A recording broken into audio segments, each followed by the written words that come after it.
Hello friends, welcome back to my channel. तो आज हमारे घर में है वट सावित्री पूजा। तो मैं यहाँ नहा धोकर पूजा के लिए प्रसाद तैयार कर रही हूँ। प्रसाद में खीर, पूरी और साथ ही आटे और गुड़ के पोहे बनाए जाते हैं, जिसे बरकत का फल भी कहा जाता है।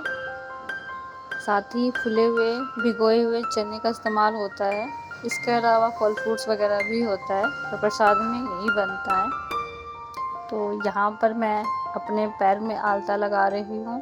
साथ में मेरी बेटी बैठी हुई है, उसको भी आलता लगवाना है। उसने भी लगवाया है, उसको भी बहुत अच्छा लगता है कि जो मैं करती हूँ वो भी करवाए। तो यहाँ पे मैं उसको थोड़ा सा और लगा रहे हैं उसके पैर में। उसकी खुशी देखिए कितनी खुश है वो लगवा के।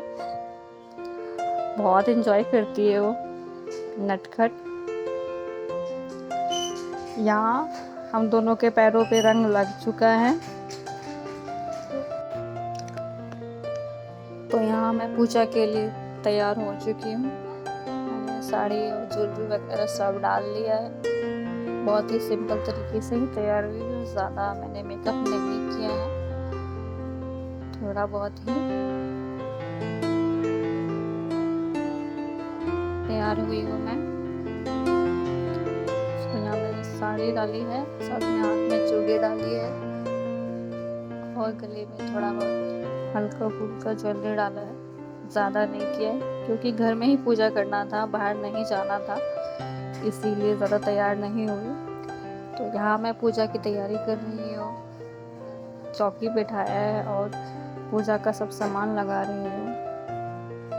तो आप लोगों को बगल में एक गमला दिख रहा होगा जिसमें तुलसी का पौधा लगा हुआ है और एक बरगद का पौधे की टहनी तोड़ के लेकर आए थे, वही इस गमले में लगाया है। क्योंकि मैं बाहर पूजा करने के लिए नहीं जा रही हूँ, घर में ही पूजा कर रही हूँ। तो बरगद के पेड़ की पूजा होती है और उसकी परिक्रमा करनी होती है, इसीलिए मैंने इस गमले में इसको लगाया है। मैं यहीं पे इसके गमले की ही परिक्रमा करूँगी। तो यहाँ पे मैं वट सावित्री कथा पढ़ रही हूँ, क्योंकि इस बार मैं अपने घर पे कर रही हूँ तो मैं बुक लेकर नहीं आई, तो मोबाइल से ही मैं ऑनलाइन पढ़ रही थी। जिसमें बताया गया है कि वट सावित्री में जो सावित्री है वो यमराज से अपने पति की जान किस तरह से बचाती है, किस तरह से जान वापस लेकर आती है। तो इस कथा में यही बताया गया है, इसीलिए इस त्यौहार का नाम वट सावित्री पूजा रखा गया है। तो यहाँ पर मम्मी सिंदूर का श्रृंगार कर रही है। हमारे बिहार में ज़्यादातर त्योहारों में नाक तक श्रृंगार किया जाता है सिंदूर का। कुछ फेस्टिवल में जैसे तीज, करवा चौथ और ये वट सावित्री हो गया, मर्जी है करो या मत करो, पर मैं करती हूँ तो यहाँ मैं कर रही हूँ। उसके बाद इस बरगद के पौधे में मूली बांध के उसके साथ चक्कर लगाऊंगी। मेरी बेटी भी यहीं पर आ गई है, उसको भी वही सब करना है जो मैं कर रही हूँ। वो देख रही मम्मा क्या कर रही है, वो भी बहुत ज़्यादा एक्साइटेड हो जाती है देखकर और मेरे बाल खींच रही है कि मामा मुझे भी करने दो। तो यहाँ पे मैं 7 चक्कर लगाऊंगी। कुछ लोग 5 लगाते हैं, 7 लगाते हैं, 11 या 101 लगाते हैं, सबकी अपनी इच्छा होती है जितना लगाए। मैं यहाँ पे 7 ही लगा रही हूँ।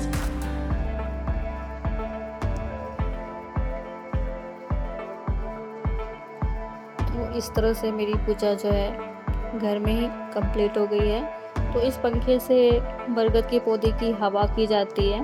इस पूजा में इसका भी एक महत्व है।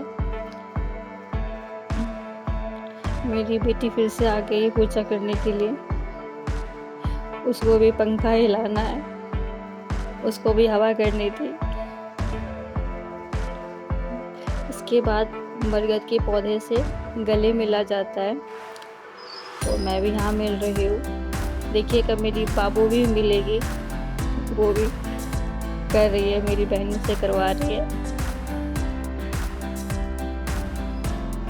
और आप मेरे बाल के पीछे सर पे एक पत्ता देख रहे होंगे, वो भी बरगद का ही पत्ता है। इस पूजा में सर के पीछे एक पत्ता लगाया जाता है, इसीलिए मैंने लगा रखा है।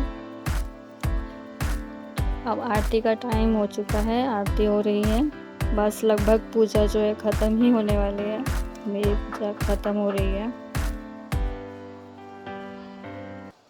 वट सावित्री की पूजा बिना पतिदेव की पूजा किए अधूरी मानी जाती है। तो यहाँ पे पूजा खत्म होने के बाद तो वीडियो कॉलिंग पे मैं बात कर रही हूँ, क्योंकि वो है नहीं, तो वीडियो कॉलिंग पर ही मैं उनकी पूजा कर रही हूँ, प्रसाद वगैरह उनको दे रही हूँ और थोड़ा सा मस्ती मजाक चल रहा है।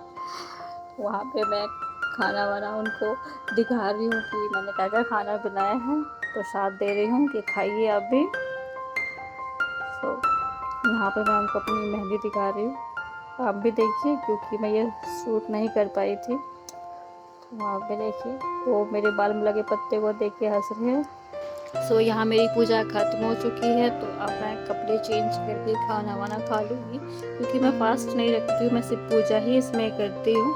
तो मैं आपको अपने लुक का थोड़ा क्लोजअप करके दिखा रही हूँ, क्योंकि मैं दिखा नहीं पाई थी, तो थोड़ा सा दिखा रही हूँ। अगर आपको वीडियो अच्छे लगे तो प्लीज़ लाइक करिएगा और चैनल को सब्सक्राइब ज़रूर करिएगा। सो मिलते हैं अगले नेक्स्ट ब्लॉग में, तब तक के लिए बाय।